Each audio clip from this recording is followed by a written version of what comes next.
Herzlich willkommen alle Freunde des Schnitzens. Heute möchte ich kurz zeigen, wie ich diesen Flügel hier schnitze für einen Volkskunstengel. Und früher, als ich so begonnen habe, habe ich mir immer das schwer vorgestellt. Ja, wie arbeitet man sowas raus? Und so wollte ich das hier gern mal zeigen, wie man das einfach und schnell machen kann, wenn man vielleicht auch mehrere davon schnitzt. Und ich meine, ist ja so ein kleiner Engel, nur 12 cm ungefähr. Und da kann man natürlich dann auch mal mehrere schnitzen oder auch verschenken oder so die ersten Figuren vielleicht damit auch kennenlernen, weil so ein Engel ja auch durch das Gewand recht vereinfacht ist, schon durch diese ganze Grundform. Und da kann man natürlich auch mit dem Flügel sich handwerklich dann nochmal herausfordern lassen, um das Ganze ja schön zu schnitzen. Und auch die Form der Vereinfachung ist jetzt so für so einen Volkskunstengel natürlich passend. Wenn das jetzt so ein richtig großer Engel wäre, könnte man ihn wesentlich naturalistischer gestalten. Aber davon kann man sich natürlich auch gerne was abschauen, auch wenn jetzt Ostern ist und nicht Weihnachten, also Ostern vor der Tür steht. So wünsche ich dir da auch viel Erfolg mit deinen Arbeiten und dass du da gut vorankommst. In diesem Sinne viel Freude beim Zuschauen. Ich habe hier eine Schablone passend zu einem Flügel, und zwar habe ich hier so einen Engel. Um den geht es jetzt nicht in besonderer Weise, sondern hauptsächlich um den Flügel. Da haben mich auch Leute gefragt, wie kann man sowas schnitzen? Und was mir jetzt an meinem Flügel noch nicht ganz gefällt, ist, ich möchte noch gerne ein paar bessere Kontraste haben.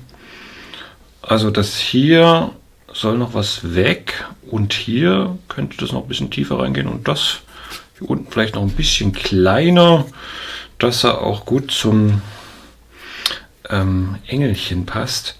Und hier hätte ich gern, ja, wenn es so ist, ist natürlich grundlegend mal nicht verkehrt, aber ich habe auch Flügel geschnitzt, da war es ein bisschen durchgeschwungen und das sieht jetzt auch ein bisschen schöner aus.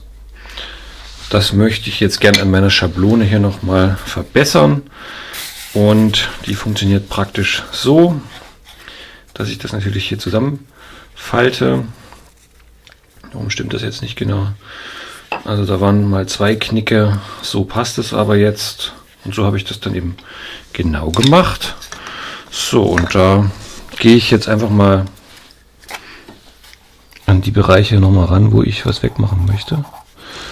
Da muss ich halt mal ein bisschen doller aufdrücken, weil jetzt schon darauf rumgeschmiert ist.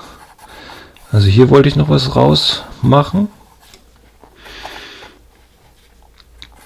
Dann hier. Und hier hatte ich schon ein bisschen angezeichnet eigentlich so. Ja, insgesamt hier kann ich noch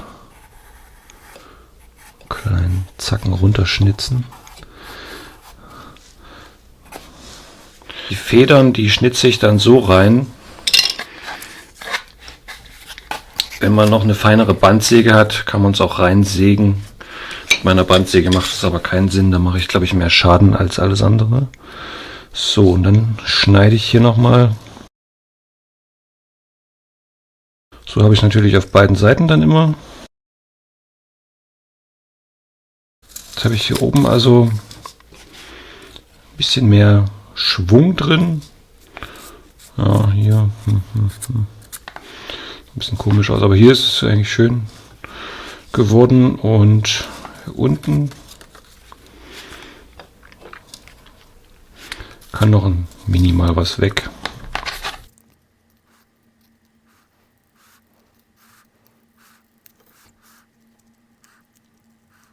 Also von dieser tiefsten Stelle bis hier zur höchsten Stelle sind ungefähr 2 cm dick. Und das schneide ich dann schön schräg nach hinten weg, wie man hier sieht, dass das wirklich nach hinten schräg weggeht. Also so wird ja natürlich auch die ganze Wirkung des Engels unterstützt, ja, dass das nach hinten so wegzieht und aufgeht. Und also ich finde wirklich, hier könnte was raus. Und hier kann noch ein bisschen besserer Absatz sein, das kann noch ein bisschen kleiner werden. Also für so einen Volkskunstengel muss der Flügel auch nicht exakt sein, weil er könnte eigentlich sogar noch größer sein für den kleinen Engel, dass er damit fliegen kann, aber das sieht einfach doof aus, wenn er zu groß ist. Ich denke, das wird man dann anpassen. wo der dann am Ende auch mal stehen soll, wie das aussehen wird, kann man das auch noch notfalls ein bisschen kleiner schnitzen, wenn er zu groß erscheinen sollte. Und das hier mache ich auch bewusst so, weil natürlich genau hier in dem Bereich das kleine Köpfchen umrahmt wird davon. Also das hat nochmal kompositorische Gestaltungskraft. Jetzt habe ich mich aber kompliziert ausgedrückt. Aber ich finde, das umrahmt den Kopf nochmal schön.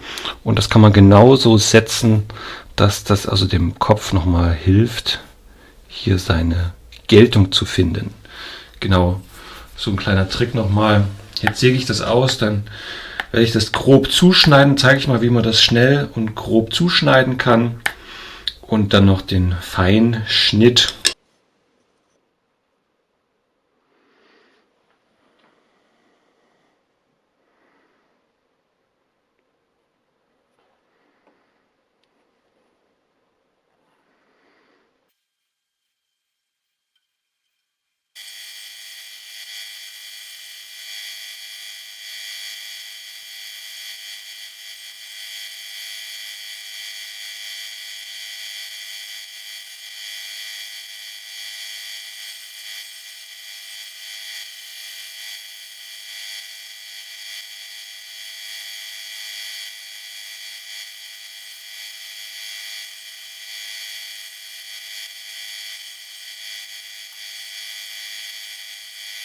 Ich habe jetzt hier mal 2 Flügel.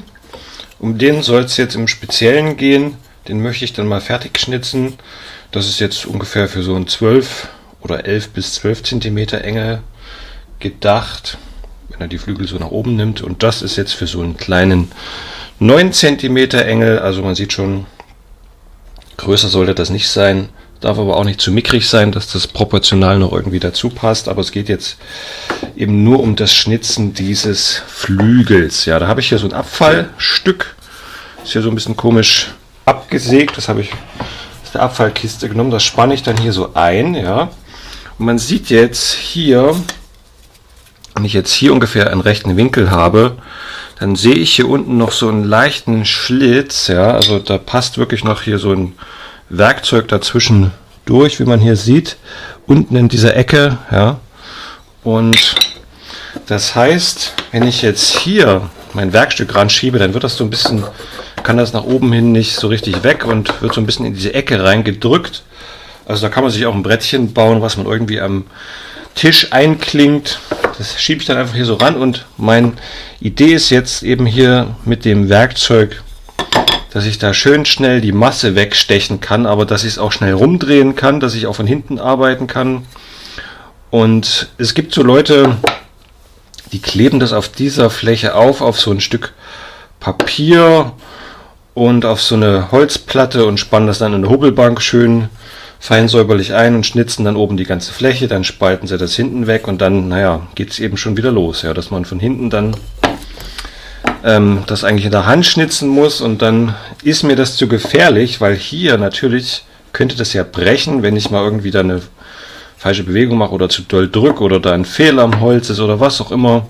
Deshalb mache ich das einfach mal hier so, dass ich da richtig schön straff stechen kann und nicht Gefahr laufe, mir in die Finger zu schneiden, weil ich sonst auch nicht so große Späne abheben kann in der Hand, weil mir das einfach zu... Ja, das Ding ist irgendwie so unhandlich und könnte hier irgendwie brechen. Daher mache ich das jetzt so hier hingelegt. Ja, dann nehme ich hier meinen Stich 5,35 und lege das hier schön ran. Drücke schon ein bisschen mit dem Handballen. Da kann ich auch das Messer gleich noch ein bisschen greifen, dass es nicht direkt hier so rein schlittert. Schneide da genau wieder innen weg. Also das macht richtig Spaß hier, das ist immer so wegstoßen. Und auch hier, da brauche ich jetzt gar nicht aufzeichnen, weil das habe ich jetzt im Gefühl, ja, und sehe das hier schön und das lässt sich auch richtig schön fixieren, wenn ich das hier so randrücke mit dem Handballen und da kann ich so ganz schnell so kleine Serien machen, wenn ich mal 3, 4 solche Engelchen mache. hintereinander weg. Ist es viel, also dafür reicht es allemal.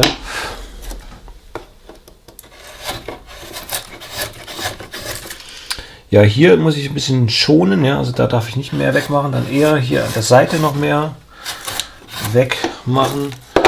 Und hier unten ist ein bisschen der blöde Bereich. Ja, lege ich hier wieder meinen Daumen rauf und tue dann mit dem Rücken gleich mal daran gehen, dass ich nicht mit der Schneide hier eben auf meinen Daumen komme. Und steche das dann so tief, weil von hier aus kann ich da nicht so richtig tief stechen, weil ich sonst diesen Bereich zerstöre. Ja. Deshalb mache ich das in der Art und Weise.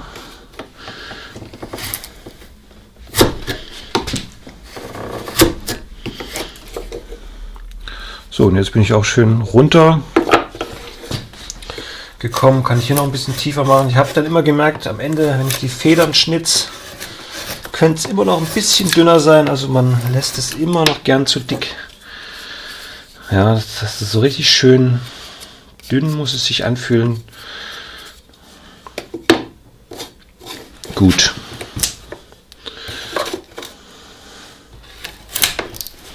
So, jetzt kann ich hier nicht so richtig anlegen.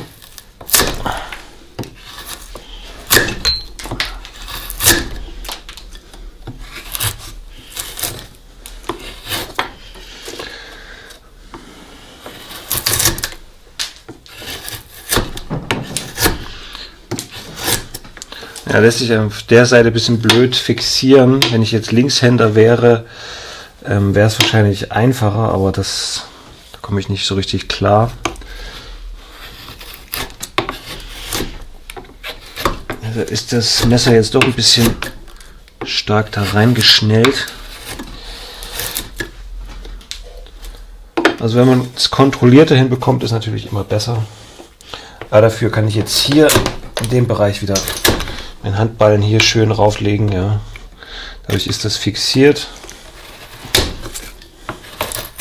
Stoßt das so weg. Wenn man es nicht hinbekommt mit dem Wegdrücken, dann muss man es eben wegklopfen. Das geht natürlich auch. Wenn man hier so ein bisschen festhält, hält das Eisen hier so fest und klopft dann hinten rauf. Das geht natürlich genauso. Alles machbar. Auf jeden Fall habe ich mich so noch nicht geschnitten.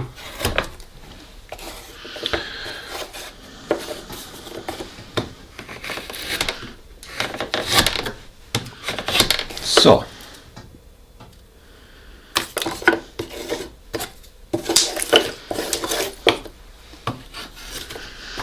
Ja, hier in der Mitte ist noch so ein bisschen bauchig. Hier ist schöner. Das muss ich noch mal versuchen wegzubekommen.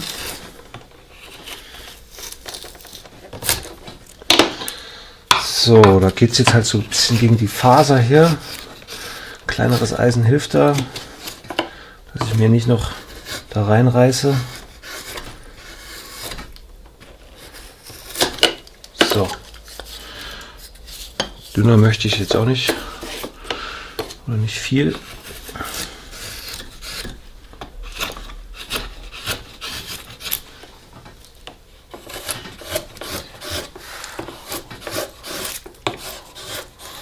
Ja, hat auch was, wenn das hier so eine schöne Welle ergibt, dass es vorne vom Kopf her so richtig schön rein steigt und dann hinten wieder die Gerade ist, wo dann eine Fläche entsteht.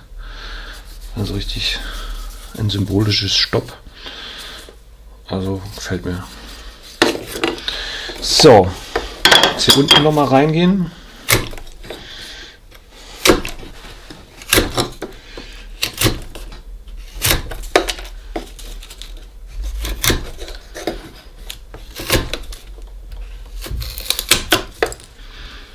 So, gut. So dick will ich es auf jeden Fall lassen hier, wie es jetzt hier ist, dass ich auch noch den Dübel da rein bohren kann. Da bohre ich einfach nur so 5 mm rein und leime den dann direkt ein. Ja, und dann schnitzt man halt hier weg. Stößt es wieder weg. Das immer schön kontrollieren, dass man es nicht direkt zu tief macht.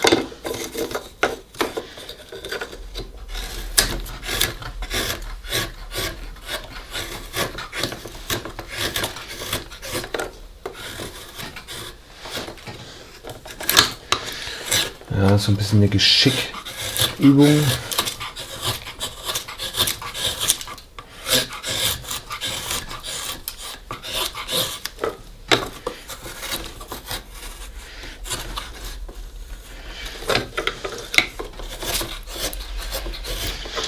Ich habe nur so ein richtiges Gefühl, wenn ich ihn so hier anpacke und dann das Messer halt hier richtig schön greife, aber so ein bisschen vorsichtig schneide, dass ich nicht immer so übers Ziel hinausstoße.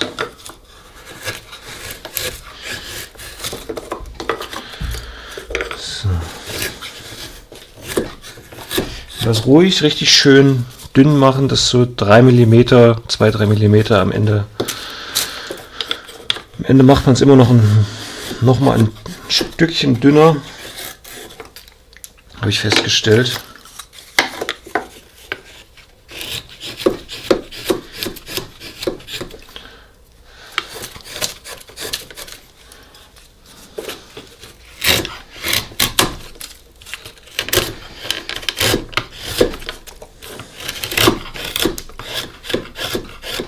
Ja, alles, was ich nicht direkt beim Anlegen sozusagen wegstoße, das wird mir dann das Leben schwer machen, wenn ich dann sauber schnitzen will, dass dann immer noch irgendwie zu wenig weggemacht wurde und das dann plump wirkt. Na, so eine Feder, wenn die zu dick geschnitzt ist. Also wenn man es als Feder wahrnehmen soll, kann natürlich auch völlig abstrahiert sein, je nachdem, was man da so vorhat oder wie der Engel sonst aussieht. Der Engel jetzt sowieso ganz stilisiert ist, muss ich natürlich hier auch nicht extrem dünn werden.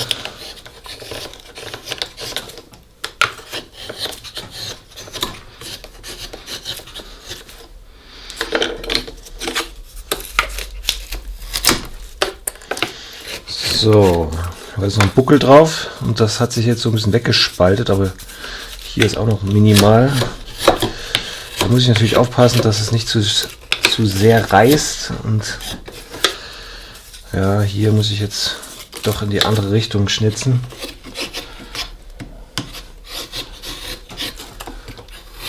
Das ist dann dem Holz geschuldet, da muss man dann probieren, in welche Richtung es am besten läuft. So, wenn ich jetzt hier so drauf drücke, sieht man schon, das bewegt sich. Also da jetzt ganz vorsichtig machen. Okay, gut.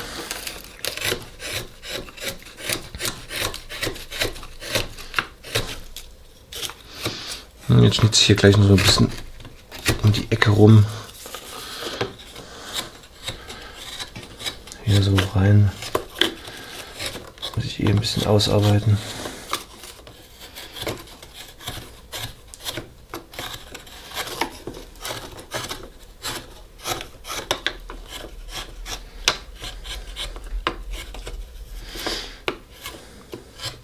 So, gut, der Rest ist jetzt sozusagen fast sauber, fast alles nur noch sauber Schnitzarbeit. Hier ist noch ein bisschen viel.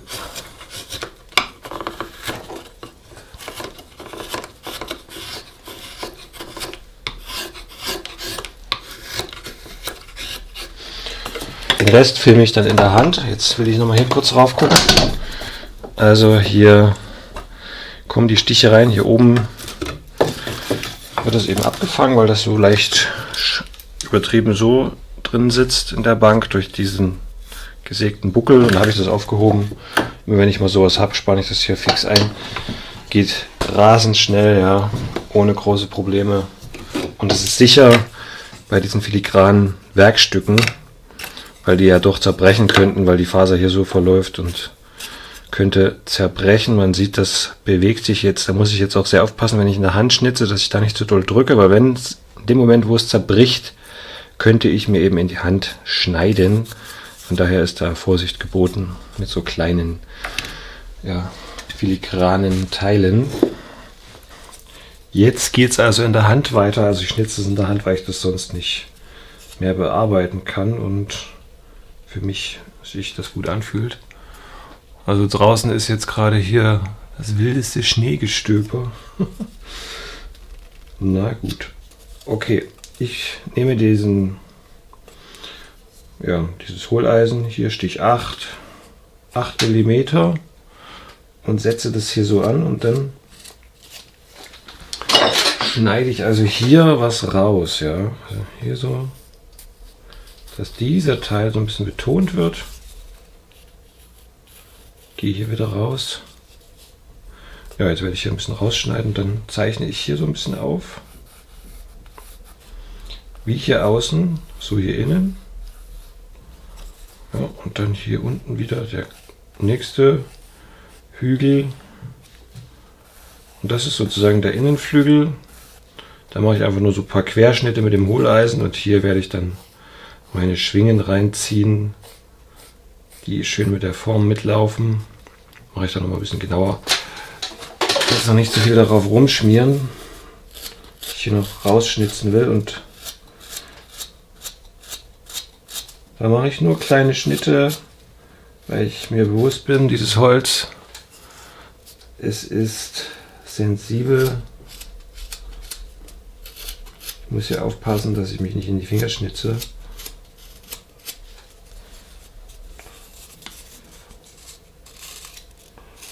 Nehme ich das mal verkehrt rum, gehe hier mal so ein bisschen mit der Form mit.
So, hier gerade total blöde Stelle.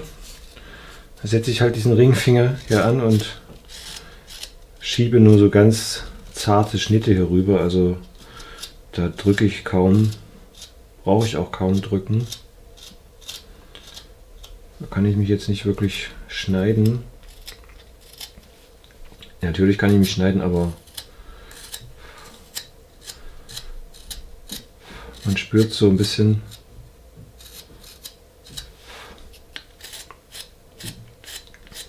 wie viel Kraft da geht und was eben nicht geht.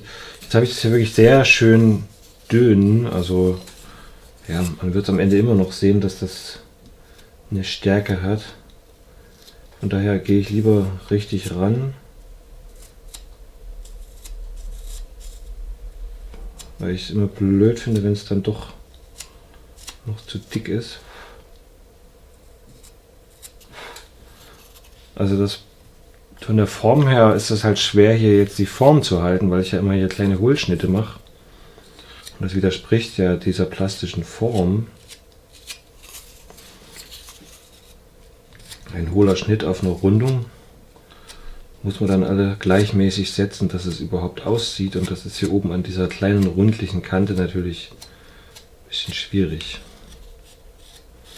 So ist das gemeint, ja. Ja, wenn ich hier so anpacke, also nur auf der Seite, jetzt nicht unbedingt hier, ja, habe ich zwar für uns gemacht, aber so ist jetzt, spüre ich jetzt gerade, ist doch besser.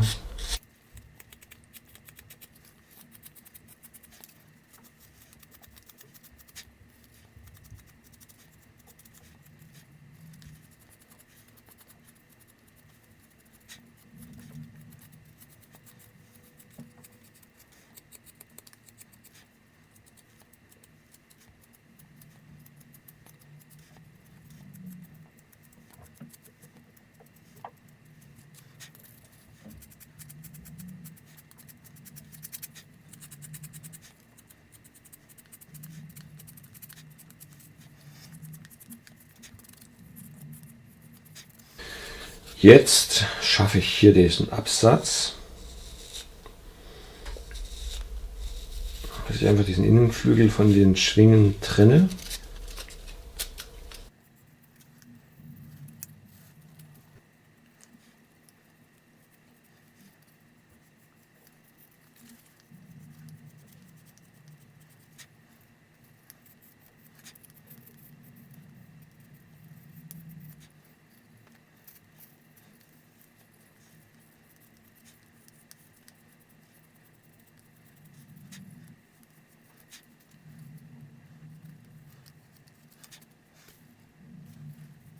So, jetzt zeichne ich hier meine Schwingen auf.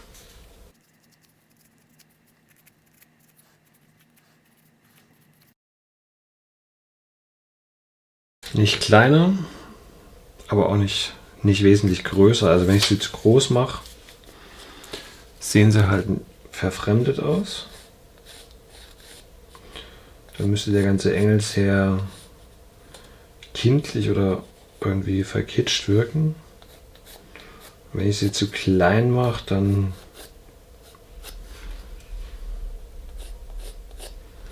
sieht das vielleicht auch schon wieder zu naturalistisch aus oder nicht proportionsmäßig.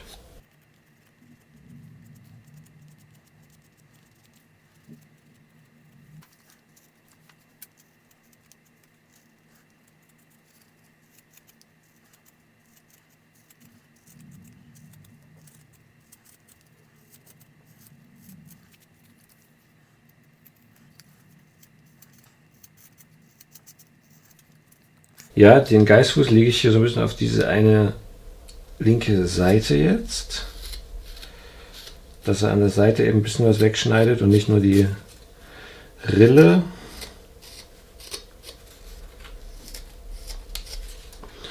So, dann habe ich ausgerechnet so ein Holz erwischt, das sich gleich zusammenschiebt. Das ist natürlich nicht so schön. Ja, jetzt tue ich das, was ich hier reingeschnitten habe, noch ein bisschen gleichmäßig flach schnitzen.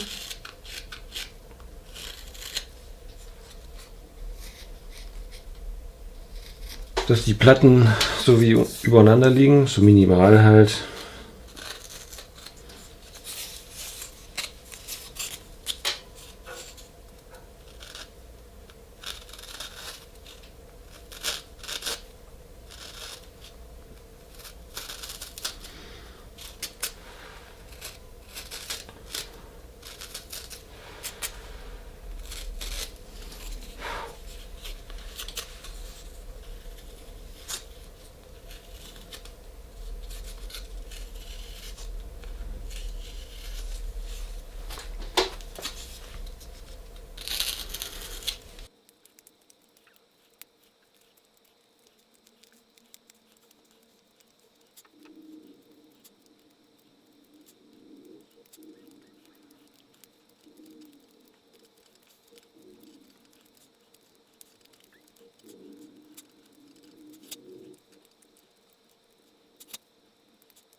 Jetzt zum Schluss einfach noch schnitze ich das hier frei rein. Das ist ja die Rückseite, da sehe ich das nicht so genau und da mache ich dann einfach nur noch den Schnitt.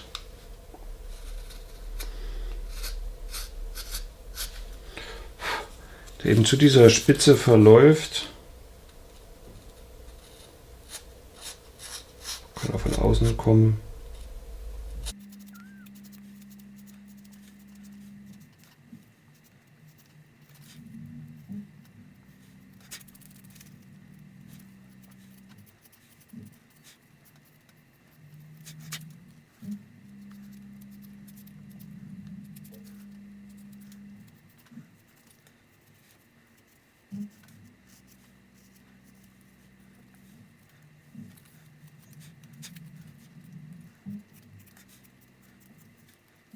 Jetzt habe ich das einmal rumgeschnitzt auf beiden Seiten.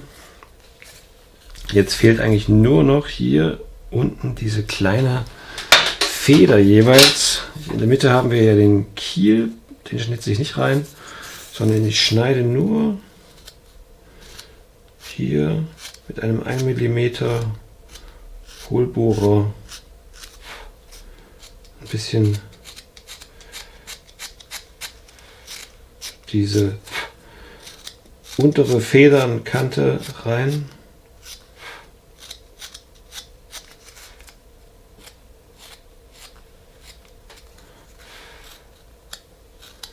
Also ruhig mal nur so halb ausgearbeitet, dass man noch dieses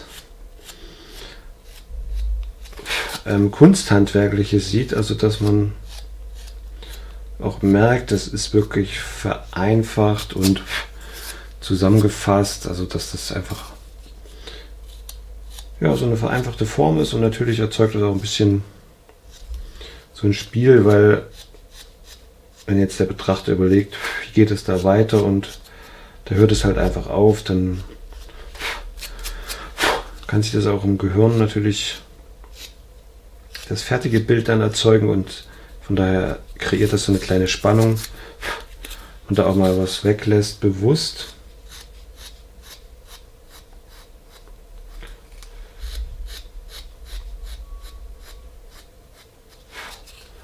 Ja, und das lässt sich ganz einfach reinschnitzen und kann ich recht schnell nebeneinander so frei diese paar Schnitte machen.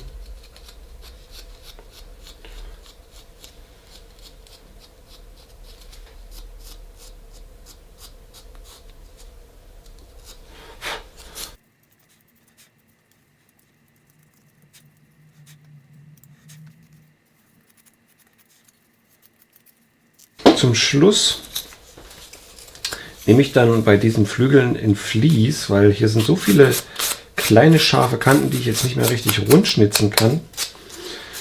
Und das ist ja wie eine Form von Schleifen, damit tue ich das nochmal so ganz minimal abrunden. Also hauptsächlich diese Kanten hier. Oder auch mal bei einer Hand kann man das machen.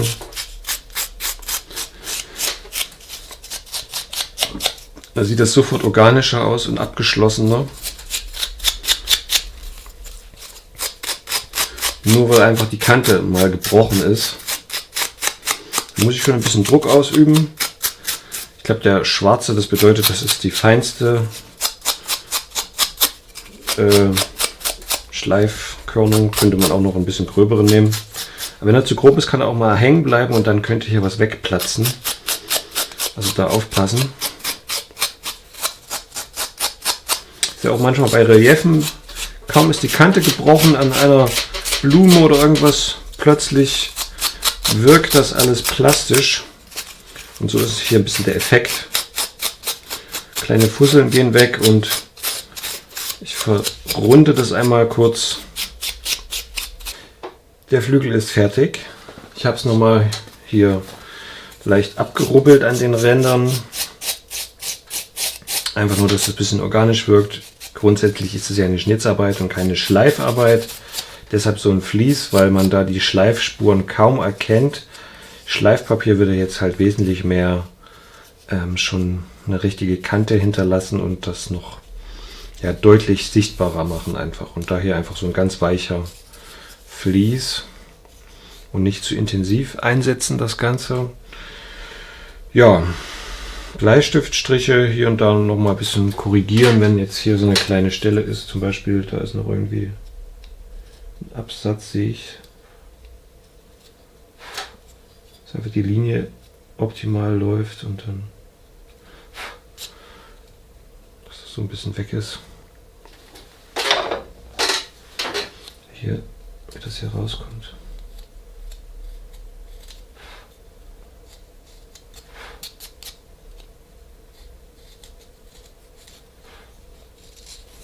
Ja, manchmal sieht man dann hier noch, hier oben, dass es so ein bisschen ungleichmäßig oder also nicht parallel ist.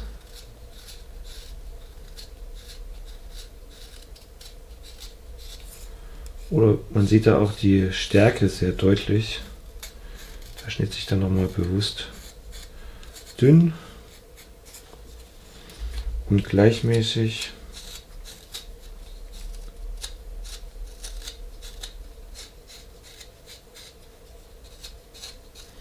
Tricksen ist das natürlich letztendlich. Es hilft aber.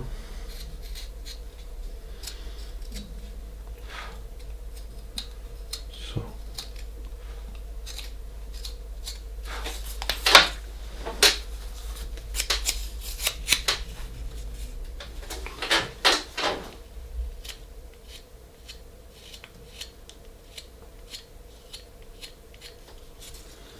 Somit habe ich einen schönen filigranen Flügel erschaffen mit recht einfachen Methoden. Man sieht, der ist richtig schön ausgeformt hier, hat so eine richtig schöne wellenförmige Biegung bekommen, ist sehr schön schlank geworden, hat ja so eine stilisierte Form von Federn und Oberflügel und den Schwingen hier Deckfedern imitiert, einfach für so eine kleine 12 cm Figur. Größer sollte sie nicht sein, dass er noch dazu passt. Hinten Dübel rein, kann man das schön ranstecken. Sieht sehr schick aus. Man muss auch darauf achten, dass das Holz schön gerade verläuft und dass man keine Äste drin hat. Das soll es gewesen sein. Schön, dass du mit dabei warst. Danke, dass du mit dabei warst, hat mich gefreut. Du kennst das, gib mir gerne hier einen Daumen nach oben auf dieser Plattform oder wenn nicht auch nach unten, das ist natürlich dir freigestellt. Und du kannst diesen Kanal auch gerne abonnieren, dann verpasst du keine dieser Videos mehr. Also einfach auf diese Abonnieren-Knopf drücken hier unten und dann die Glocke aktivieren, dann wirst du immer informiert, wenn ich hier was Neues veröffentlichen werde und dann kannst du das gleich dir anschauen oder dann, sobald du dann Zeit hast. In diesem Sinne wünsche ich dir viel Freude in den kommenden Feiertagen, da vielleicht wieder schön zu Hause zu sein, wie wir jetzt schon alle gut geübt sind und wünsche dir viel Freude mit deinen handwerklichen Projekten, was du vorgenommen hast und was du da gerne machen möchtest. Komm gut voran, immer schön ohne Verletzung bleiben. Komm gut voran mit dem, was du da machen möchtest. In diesem Sinne, bis zum Wiedersehen, mach's gut und